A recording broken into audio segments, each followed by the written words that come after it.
Magandang hapon po sa bawat isa. Welcome to our afternoon service. No?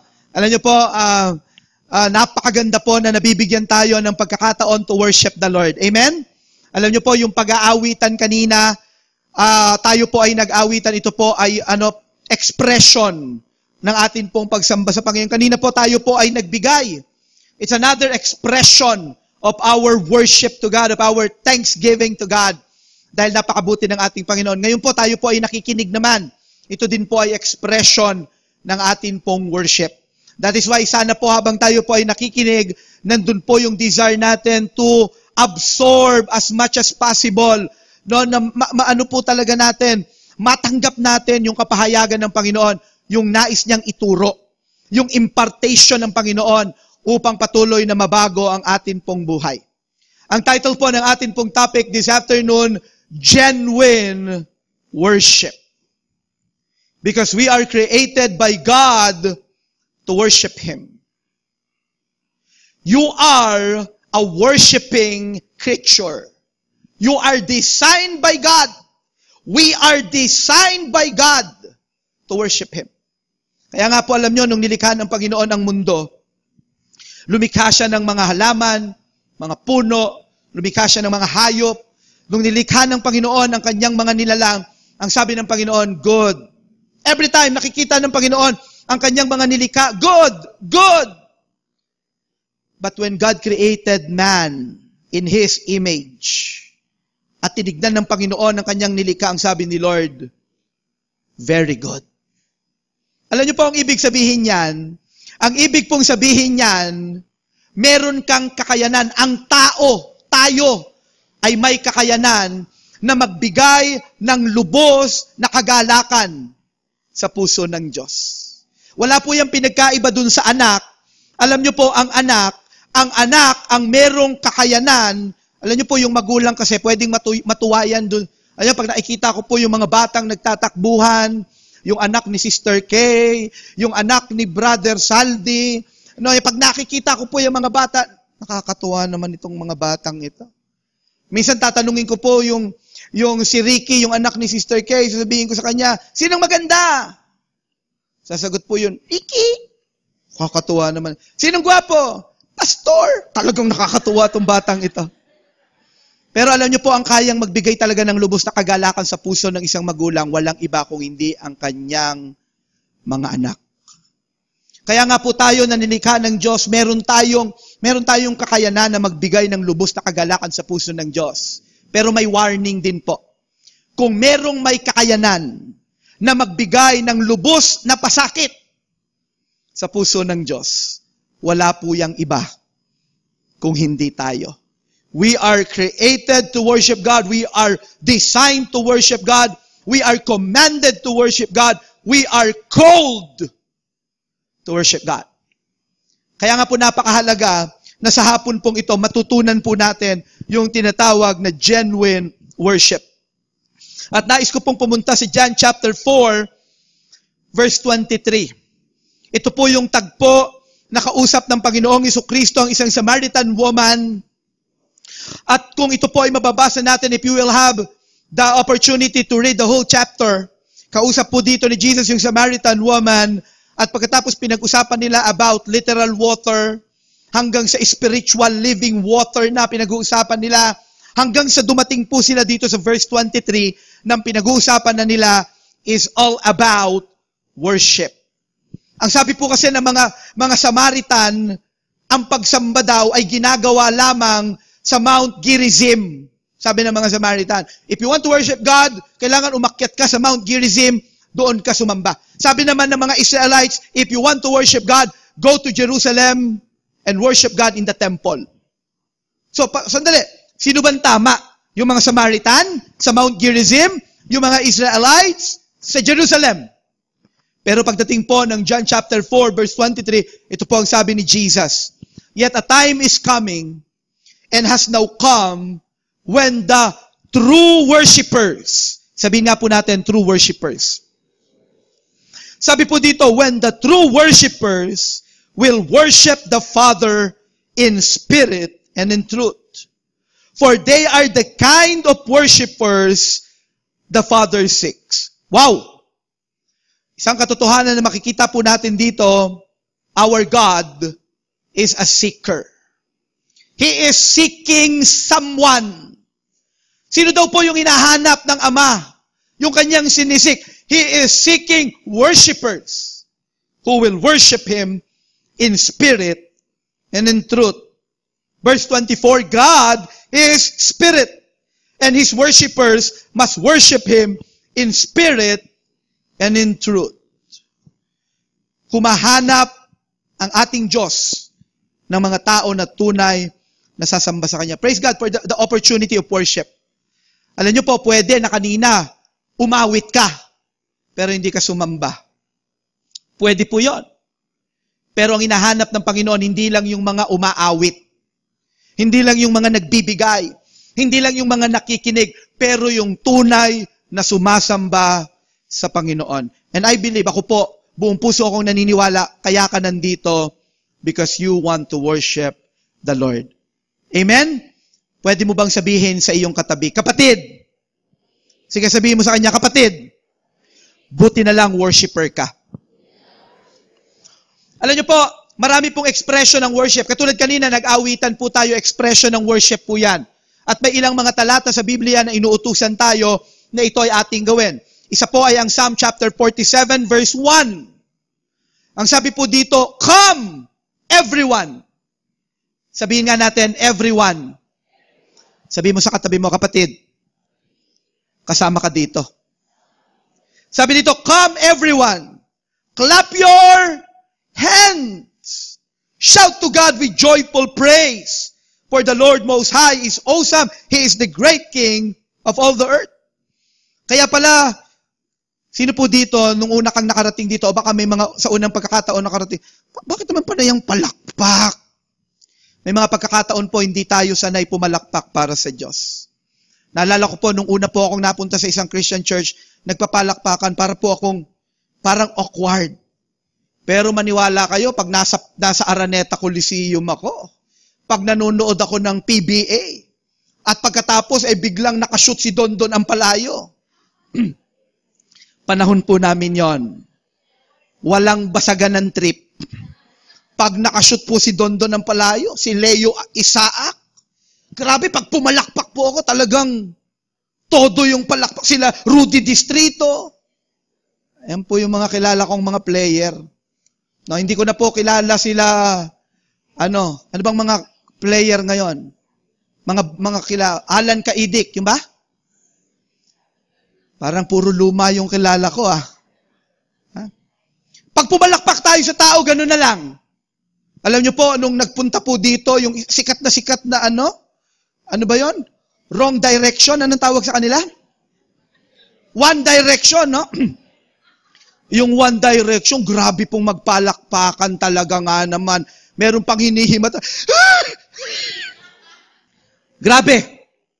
Tapos pagdating kay Lord, hindi makapalakpak. Hindi kasi tayo nasanay. Pero ang Biblia po, tinuturuan, hindi lang ang iilan. Ang sabi po dito, everyone. Pwede bang palakpakan natin ang Panginoon ng palakpak ng pagsamba? Praise God! Hindi po kasi tayo naturuan. Pero dito po sa CRCC, tinuturuan po natin. Dapat, pag ang papalakpakan tao, okay lang palakpakan. Pero pag si Lord, with all gusto. Amen? Talagang todo-todong palakpak. Sabi mo nga sa katabi mo, kapatid, itodo natin para kay Lord. Sabi pa po ng Psalm chapter 33 verse 3, sing to Him a new song. Play skillfully and shout for joy. Kaya pala dapat yung best natin binibigay natin sa Panginoon. Hindi nyo napapansin, may mga awitin tayo, may mga pagkakataon na tayo umaawit ng mga bagong awitin. Alam nyo, maganda rin na umaawit tayo ng mga classic, ng mga lumang awitin. Pero napakaganda pala na palagian, may mga bagong awitin din tayo. At binibigay natin yung best. Sabi dito, play skillfully. Nakita nyo po, yung mga tumutugtog po dito, ukuleleng, no? Ano pa ba? Gitara, drums, pinag-uusayan po nila. Amen? Psalm 149 verse 3, ito pa po ang sabi, let them praise His name with what? Dancing and make music to Him with tambourine and harp. Kaya pala may mga nagsasayawan. Yan pala ay expression ng ating pagsamba. Minsan tayo, para tayong halos hindi ka commending ka naman ng konti para kay Lord. Di ba? It's an expression of worship. Pwede ba bang sabihin sa katabi mo, kapatid, sumayaw tayo para kay Lord? Ha? So, pwede nyo pong sundan. Kaya lang medyo mahihirap po yung mga step na gumaganon. So, pwedeng umano-ano na lang po tayo ng konti kung ano yung kaya nating gawin. Amen?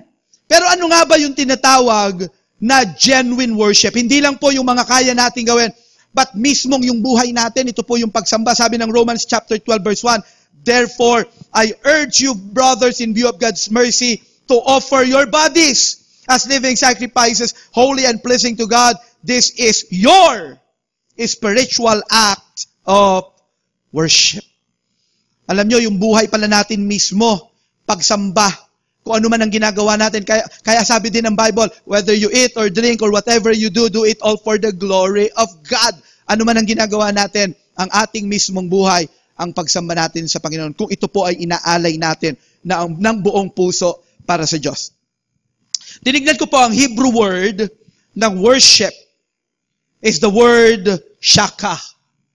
Ang ibig pong sabihin nito, to bow oneself down, to prostrate oneself before anyone out of honor. Those who use this mode of salutation fell on their knees and touched the ground with the forehead. Ito po yung nagpapatira pa talaga. Tanda ng kanyang paggalang, tanda ng kanyang pagsamba sa kanyang sinasamba. At ang pinag-usapan po natin ay ang Diyos. Dahil ang pagsamba ay para lamang. Sabihin nga po natin lamang. Ang pagsamba ay para lamang sa Diyos. Ang ibig po sabihin, worship is exclusive for God. Ang salitang Greek word ng worship, para po mas ma-appreciate po natin ito, ay proskuneo. Nang ibig pong sabihin ng proskuneo, like the Hebrew, was used to designate the custom of prostrating oneself before a person and kissing his feet, the hem of his garment, the ground, etc. Yung talagang nagpapatira pa at lumalapit at hinahalikan ang paanan ng kanyang sinasamba. Kaya nga po yung pagsamba natin, nagpapakumbaba tayo sa Panginoon. Lumalapit tayo sa Kanya at hinahalikan natin ang Kanyang paatanda ng ating pagmamahal sa ating Panginoon. Our English word worship is derived from the Saxon Old English word. Ano pong Old English word ito? Wordskip or wordskip, which means worship or worthiness. Ang ibig sabihin nito, kinikilala natin na ang ating Diyos na sinasamba, siya lamang ang karapat-dapat. Alam niyo mga kapatid, para makita po natin ang application nito, titignan natin ang isang buhay sa Bible. An Old Testament character by the name of Job. Hindi ko po alam kung kilala niyo po siya, nabasa niyo na ang Book of Job, but this afternoon, pupuntahan po natin ang Job chapter 1. By the way, I want you to know na ang Book of Job, ito po ang pinakamatandang naisulat na aklat ng Biblia. Ito po ay naisulat according to Bible scholars 2000 BC. So, ito po ang pinakamatandang aklat ng Biblia na nasulat at napakarami po nating pwedeng matutunan what is genuine worship. So, let us now proceed to verse 1. In the land of Uz, there lived a man whose name was Job. This man was blameless and upright. He feared God and shunned evil. He had 7 sons and 3 daughters. And he owned 7,000 sheep, 3,000 camels, 500 yoke of oxen, and 500 donkeys, and had a large number of servants. He was the greatest man among all the people of the East. Pinakilala po dito kung sino si Job. Sandali, sino nga ba si Job according doon po sa mga binasa natin ng mga verses? First na makikita po natin dito, Job is a very prosperous man. Napakayaman niya po. Actually, ang description po dito, ang sabi, meron daw siyang 7 sons and 3 daughters. Alam niyo po, ang anak ang mga anak, ito po ay kayamanan. Nung unang panahon, ang tingin po nila dyan, kapag mas maraming anak, kayamanan po yan. Kaya yung mga magkakapitbahay, pag nag-usap yan, kumare, ilan na ba anak mo? Nakaka-6 na ako. Ay, kawawa ka naman. Ako, 12 na. Pero mas mayaman yung kapitbahay natin. Bakit? Magdadalawampu na. Ang ibig sabihin po niyan, mas maraming anak, lalo na po pag anak na lalaki na nagdadala ng apelyido, ibig sabihin po, tinitignan nila yan na kayamanan. Pag tinignan po natin dito si Job, meron siyang 7 anak na lalaki, 3 anak na babae, 7,000 sheep, 3,000 camels, 500 yoke of oxen, and 500 donkeys. Wow! Naisip nyo ba kung gaano kalaking lupain para magkasya ang 7,000 mga tupa?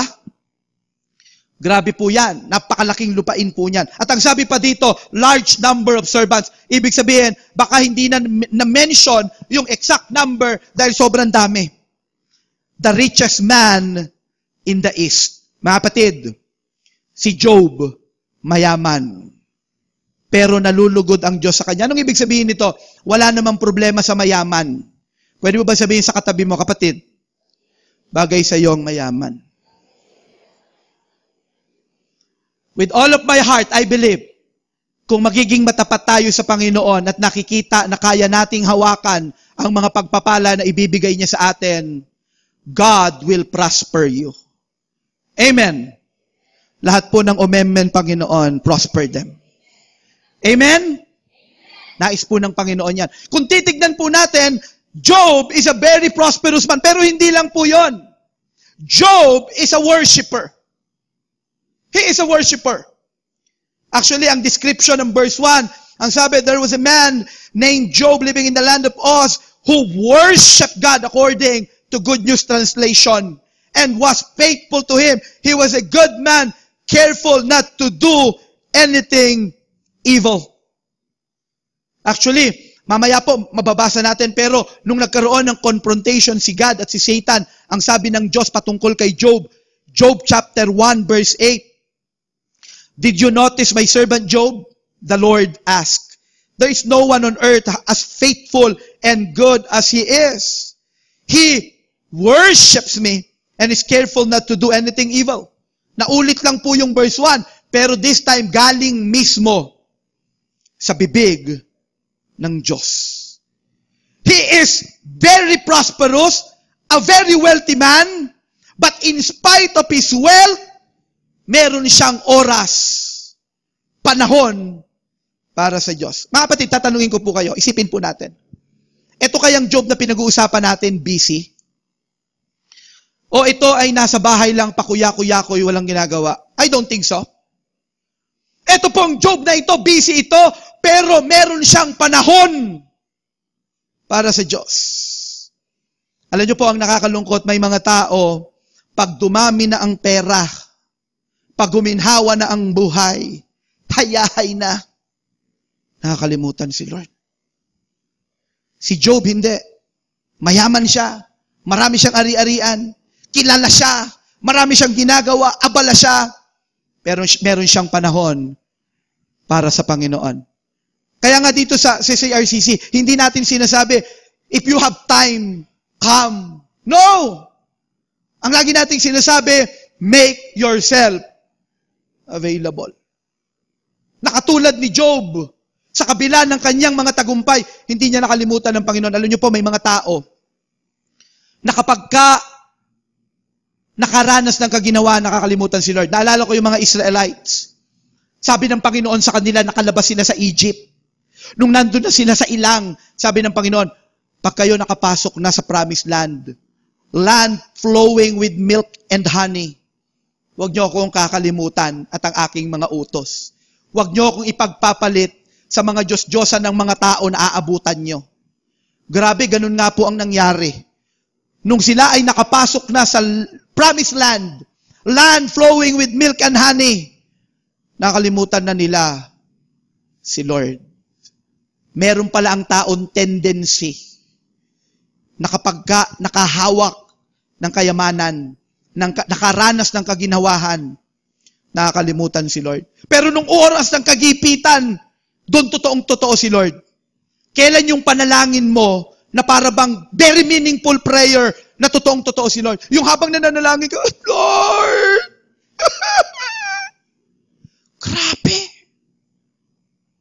Nung sinagot ni Lord yung prayer mo, guminhawa buhay mo, nakalimutan mo na si Lord. Pag may nagsabi sa'yo, manalangin tayo, sorry, wala akong time, busy. Grabe. Si Job, hindi po siya ganon. Alam ni Job na sa kabila ng kanyang kayamanan, kailangan niya ang Panginoon. Kaya nga po, may mga warning ang Panginoon. Tingnan niyo po ito, 1 Timothy chapter 6, verse 9. People who want to get rich fall into temptation and a trap and into many foolish and harmful desire that plunge men into ruin and destruction. For the love of money is a root of all kinds of evil.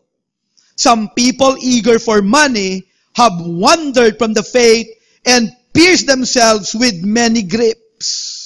Na pag hindi tayo marunong humawak, maapektuhan ang ating relasyon sa Diyos. Pero alam nyo si Lord, hindi ibig sabihin yan ayaw ni Lord guminawa buhay mo.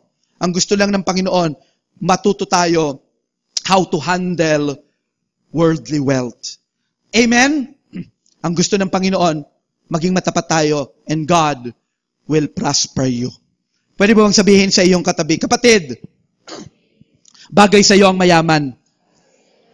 Maging matapat tayo kay Lord. Tingnan niyo po kung gaano itong Job na ito, sa kabila ng kanyang kayamanan, may time kay God. Sabi po ng verse 4, his sons used to take turns holding feast in their homes, and they would invite their 3 sisters and eat and drink with them.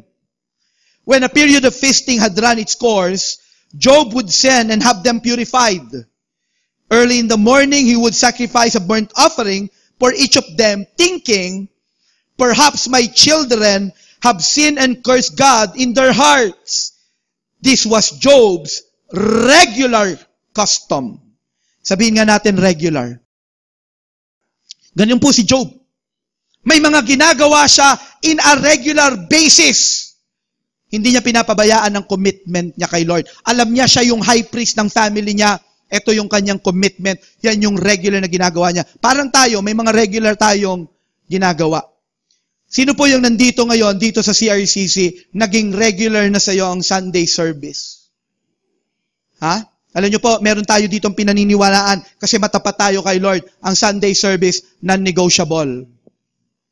Amen. Nalala ko yung kwento ni Eric Liddell. Lalaban po siya ng Olympic. Ano siya, sprinter siya. Mabilis tumakbo. Siya ang may hawak ng record nung time na yon. Kaya lang yung Olympic, linggo.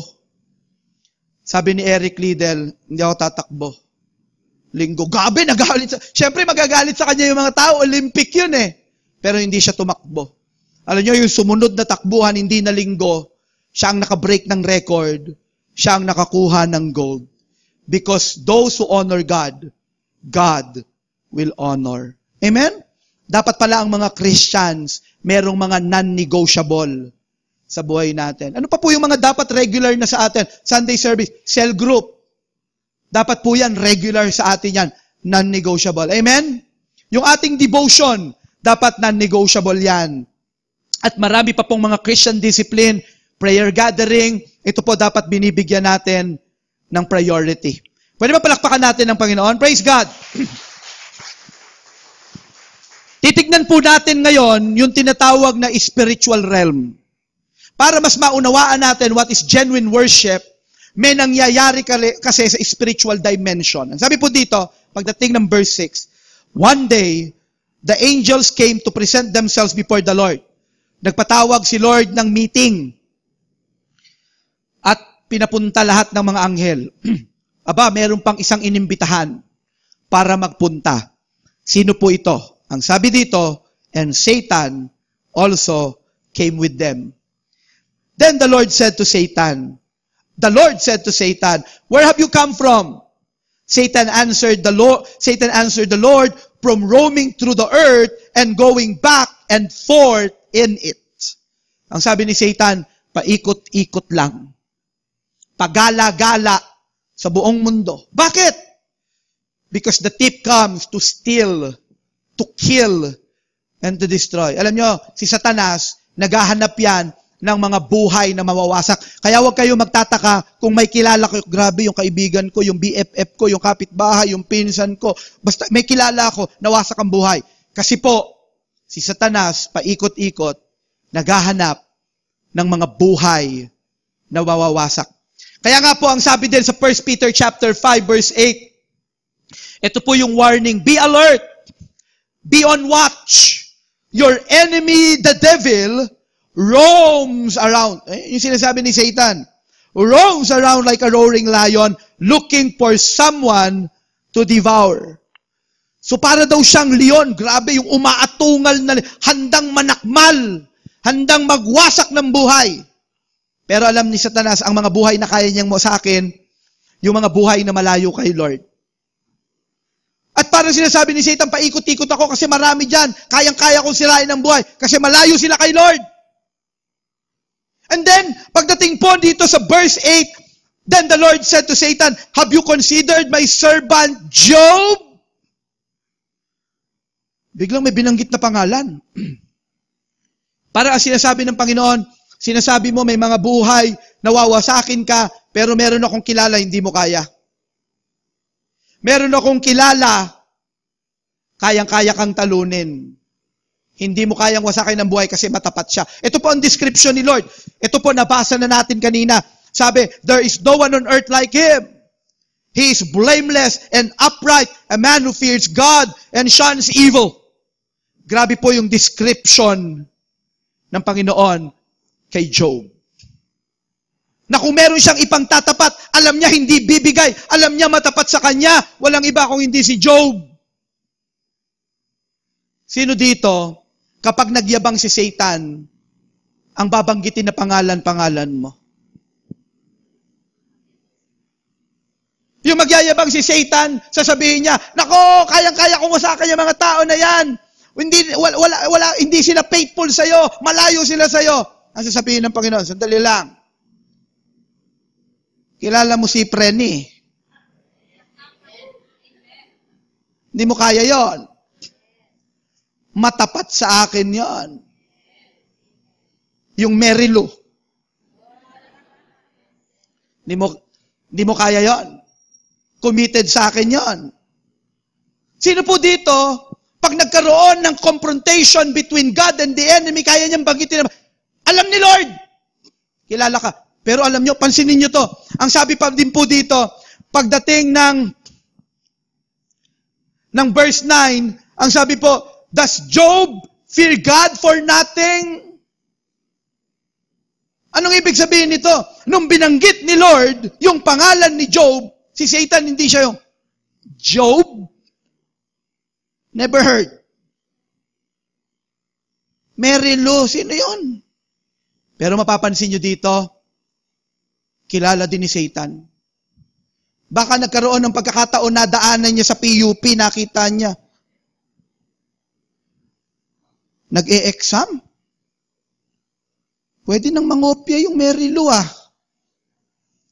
Pwede na itong kopyahan yung classmate. Lahat nagkukopyahan Maliban sa kanya at saka yung mga umaattend sa CRCC.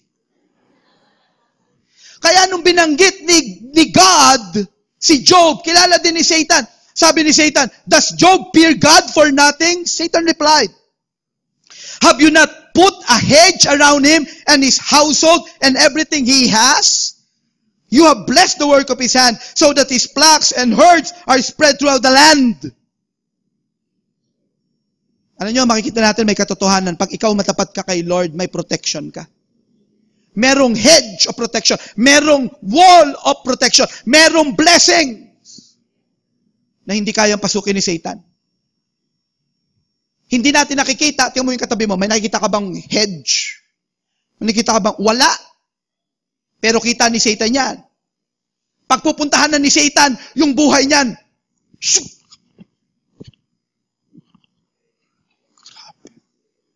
hindi niya kayang pasukin yan. Protektado ka. Amen? Sabi mo nga sa katabi mo, kapatid, protektado ka talaga. Hindi lang po sa germs. Amen? Kasi safeguard yon. May protection tayo kay Lord. At may blessing pa. Ito po yung sinasabi ni Job. Paano ko tatalunin yan? May protection mo. Paano ko yan tatalunin? May blessing mo yan. Ayan po yung sabi ni Satan. Look at verse 11.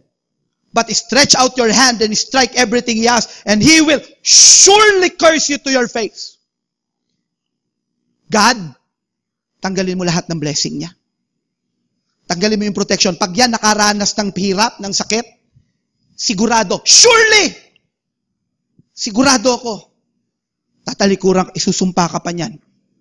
Maniwala ka sa akin. Pwede mo bang sabihin sa katabi mo, kapatid, buti na lang hindi ka ganon.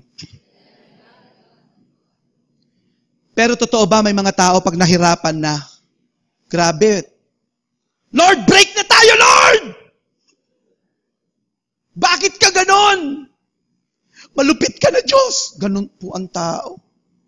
Pero itong Job na ito, sabi ni Satan, tanggalin mo lahat yan, blessing mo, protection mo.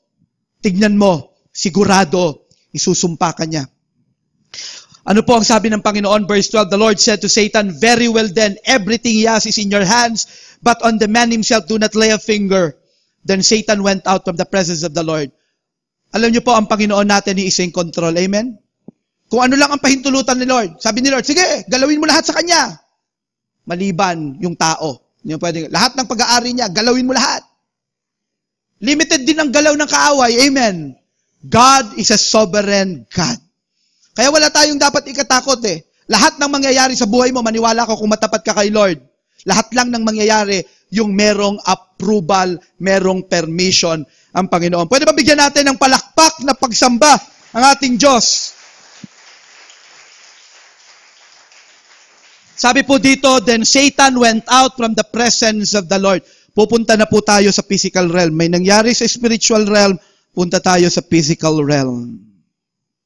Ang sabi po sa verse 13, one day, grabe ito na po. Sa physical realm, yung mga anghel nag-o-observe. Alam nila, nagkaroon ng hamunan eh. So, nung tinitignan nila, grabe, ano kayang mangyayari kay Job? Bibigay kaya si Job? Sabi mo nga sa katabi mo, kapatid, huwag kang bibigay. Sabi po dito sa verse 13, one day, when Job's sons and daughters were feasting and drinking wine at the oldest brother's house, a messenger came to Job and said, the oxen were plowing and the donkeys were grazing nearby. And the Sabaeans attacked and carried them up. They put the servants to the sword, and I am the only one who has escaped to tell you. Grabe! Yung kanyang mga ox ay naubos na lahat. Mga oxen, naubos lahat. At ang sabi po dito, pati yung mga servants, pinatay lahat. Verse 16. While he was still speaking, another messenger came and said, the fire of God fell from the sky and burned up in the ship and the servants, and I am the only one who has escaped to tell you. Verse 17. While he was still speaking, another messenger came and said, the Chaldeans formed 3 raging parties and swept down on your camels and carried them off. They put the servants to the sword, and I am the only one who has escaped to tell you. Verse 18. While he was still speaking, yet another messenger came and said, your sons and daughters were feasting and drinking wine at the oldest brother's house, when suddenly a mighty wind swept in from the desert and struck the 4 corners of the house. It collapsed on them and they are dead. And I am the only one who has escaped to tell you. Sunod-sunod po yun. 4 na deliryo. May dumating, may dalang mensahe. Ang sabi, grabe na ubos. Yung oxen na ubos, yung mga donkeys, yung mga alagad mo, yung mga alipin mo. Ubos lahat, ako na lang natira. Magsisink in pa lang. Mag-i-emote pa lang si Job. Siguro, luluha pa lang, tutulo pa lang yung luhang ganon. May dumating na kagad. Sabi ganon, nako, yung mga camel, ubos. Yung mga servant mo, ubos lahat. Magsisink in pa lang. Yung kabila naman tutuloy yung luha. May dumating na naman. Grabe sabi, yung mga tupa, ubos. Yung mga alagad mo, ubos. Tutulo na yung luha. Bumalik pa eh. Ito yung pinakahuli, sabing ganon. Lahat ng anak mo, patay. Mahal ba ni Job yung kanyang mga anak? Yes. Mahal na mahal niya. Siya pa nga yung, nire-represent niya nga yung mga anak niya, siya na yung nag-aalay para sa kanila. Siguro yung mga anghel na nanunood, kasi alam nila nagkaroon ng hamunan Tinitignan nila, grabe, bibigay kaya ito. Grabe, nagkaroon ng problema yung mga magulang niya. Bibigay kaya ito. Naku, nagkaroon ng financial problem. Bibigay kaya. Sabi mo nga sa katabi mo, kapatid, huwag kang bibigay. Grabe, na-bankrupt yung business. Bibigay kaya ito? Tatalikod kaya kay Lord? Ano pong ginawa ni Job? Verse 20, at this, Job got up and tore his robe and shaved his head. Then he fell to the ground in worship. Sa halip na usigin ang Diyos. Sa halip na tanungin ang Diyos, Lord, bakit ako? Naging matapat naman ako. Bakit ako? Bakit hindi na lang yung kapitbahay ko? Wala pong ganon. Alam niyo ang ginawa ng Job, no question asked, he worshiped. Alam niyo ang tawag dito, genuine worship. Yung sasambahin mo ang Panginoon, hindi lang dahil magandang nangyayari sa buhay mo. Pero sasambahin mo ang Panginoon, anuman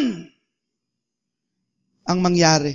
Kita niyo po ang lumabas sa kanyang bibig. Ang sabi ng verse 21, and he said, naked I came from my mother's womb, and naked I will depart. The Lord gave, and the Lord has taken away. May the name of the Lord be praised.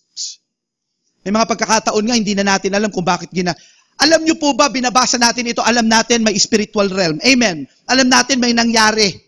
Si Job ba alam niya? No. Ano po yung purpose? Bakit nangyari yon sa mga ari-arian niya, sa kanyang mga anak? Hindi niya nga alam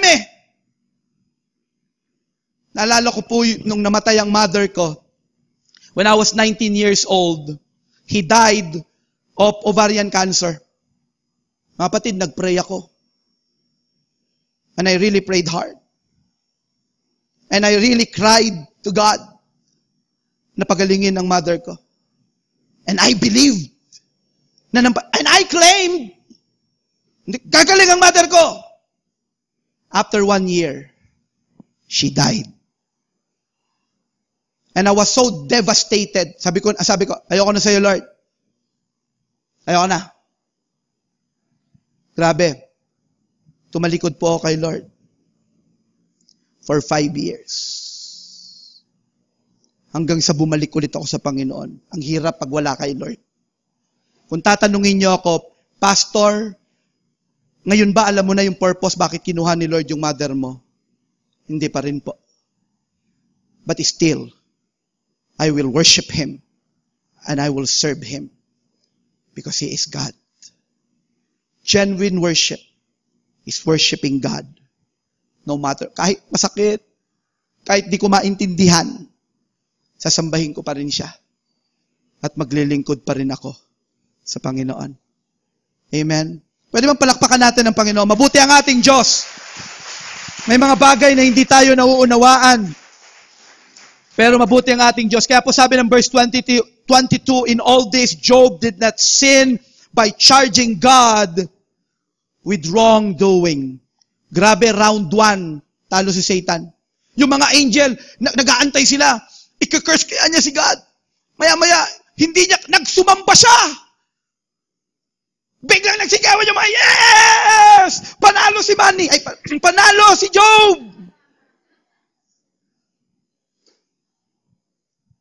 Panalo si Job. Round 1. May round 2. Tingnan po natin, puntahan natin spiritual realm. Sabi po dito, on another day, the angels came to present themselves before the Lord, and Satan also came with them to present himself before Him. Ganun na naman, may meeting.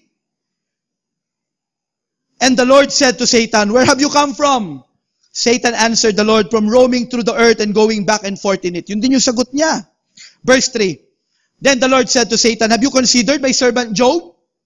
There is no one on earth like him. He is blameless and upright, a man who fears God and shuns evil.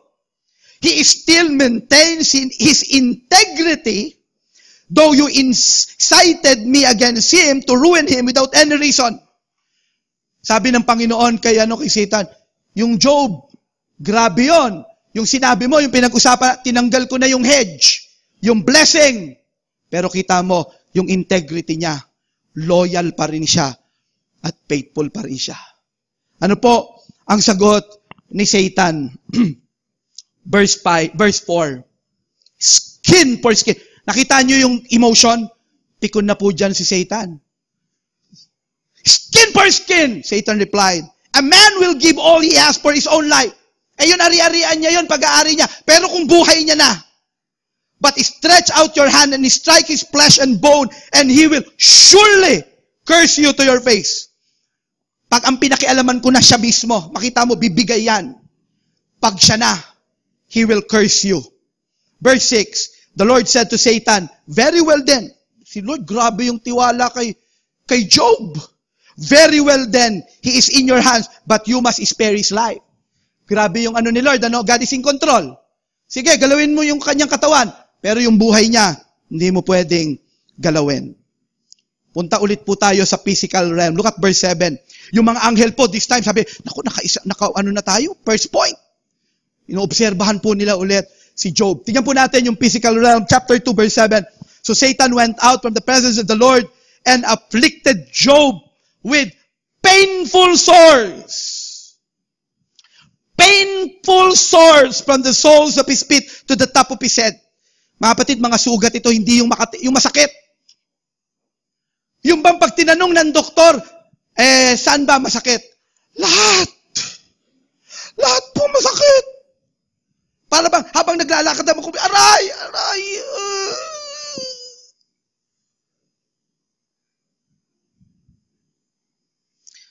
Then Job took a piece of broken pottery and scraped himself with it as he sat among the ashes. Grabe, yung mga anghel siguro, baka bumigay ito. Pagdating po ng verse 9, his wife said to him, are you still holding to your integrity? Curse God and die. Grabe yung mga anghel habang nanonood. Grabe yung asawa, asungot naman to, dumating pa. Yung asawa, sabi nga, ito po, mga kapatid, kung wala ka pang asawa ngayon, hindi mo ito maintindihan. Sa oras ng kagipitan, kahit na may mga pagsubok, kung kayong mag-asawa, solid. Pero the moment na kinalaban ka na, hindi na kayo magkasundo, mas lalong bumibigat ang problema. Hello? Grabe this time, yung ine-expect ni Job na magsusupport sa kanya, nagpagamit pa kay Satan. Pansinin nyo yung lumabas sa bibig niya, yun yung pinag-usapan sa spirit realm. Yung sabi ni God, may integrity yan. Yun ang lumabas. Yung integrity mo ba? Pangahawakan mo ba? Anong sabi ni Satan kay God? Ika-curse ka niyan. Anong sabi ng asawa niya? Curse God! Para mamatay ka na! Insured ka naman! Hindi, wala pong sinabi doon. Baka hanapin niyo yun. Grabe po. Yung pagsubok kay Job. But look at verse 10. Ito po yung genuine worship, mga kapatid. He replied, you are talking like a foolish woman. Shall we accept good from God and not trouble?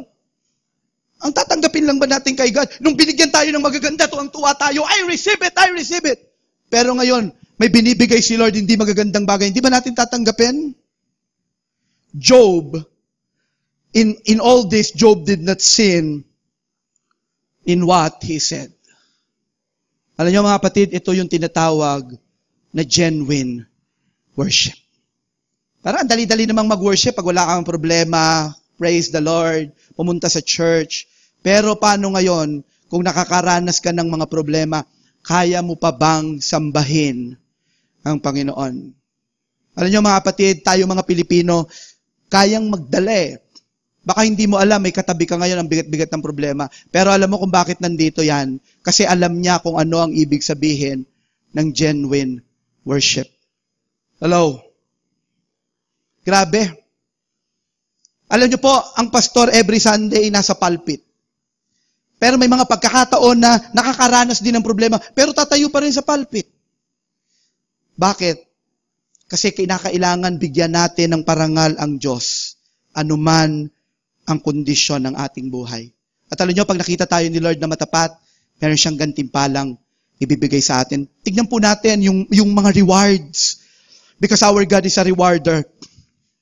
Doon po sa huling kabanata ng Book of Job, sa chapter 42, sabi po dito, verse 12, the Lord blessed the latter part of Job's life more than the first. He had 14,000 sheep, 6,000 camels, 1,000 yoke of oxen, and 1,000 donkeys. Mga kapatid, na doble yung mga dating meron siya. And he also had 7 sons and 3 daughters. Parehas pa rin yung mga anak. Verse 14, the first daughter he named Jemima, the second Keziah, the third Keren Hapuk. Nowhere in all the land were there found women as beautiful as Job's daughters, and their father granted them an inheritance along with their brothers. Grabe. Alam mo, pag ikaw matapat ka kay Lord, pagagandahin ka talaga ni Lord. Pagugwapuhin ka ni Lord. Amen? Sabihin mo nga sa katabi mo, gumaganda ka na talaga, gumagwapo ka na talaga. Verse 16, ang sabi po dito, after this, Job lived 140 years. Ibig sabihin, nabuhay pa siya ng ilan pa? Pinahaba pa ng Diyos ang kanyang buhay. Dinagdagan pa ni Lord ng 140 years. He saw his children and their children to the 4th generation. Wow. Alam nyo, dahil matapat siya, pinahaba ng Diyos ang kanyang buhay, nakita niya pa yung kanyang kaapu-apuhan. At ang sabi po sa verse 17, so he died old and full of years. Alam nyo, ito yung tinatawag na happily ever after. If you are faithful to God. Kung alam po natin yung genuine worship. Amen? Tayo po lahat ay tumayo. Hallelujah. Pwede po ba nating ipikit ang ating mga mata?